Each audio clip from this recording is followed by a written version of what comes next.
Ready to move in premium triplex villas at Bachapalli APR Projects. AP Congress chief YS Sharmila పోటీపై నెలకొన్న ఉత్కంఠకు ఎట్టకేలకు తెరపడింది. Kadapa sitting MP ఆమె సోదరుడు వైఎస్ అవినాష్ రెడ్డిపై షర్మిల పోటీకి సిద్ధమయ్యారు. వచ్చే ఎన్నికల్లో వైఎస్ షర్మిల కడప ఎంపీ అభ్యర్థిగా బరిలో దిగనున్నారు. ఏఐసీసీ చీఫ్ మల్లికార్జున ఖర్గే అధ్యక్షతన ఢిల్లీలో ఇవాళ జరిగిన సీఈసీ మీటింగ్ లో ఏపీ ఎమ్మెల్యే, ఎంపీ అభ్యర్థులపై చర్చించిన అనంతరం క్యాండిడేట్లను ఫైనల్ చేశారు. 114 అసెంబ్లీ, 5 లోక్సభ స్థానాలకు అభ్యర్థులు ఖరారు చేశారు.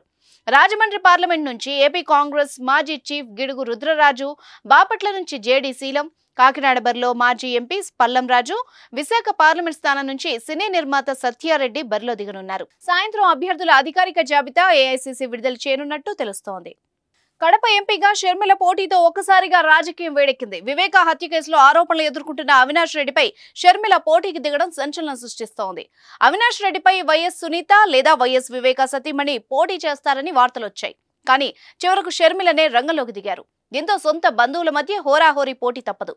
సుమన్ టీవీలో మీ పర్సనల్ అండ్ బిజినెస్ ప్రమోషన్స్ కోసం కింది నెంబర్కి కాంటాక్ట్ చేయండి.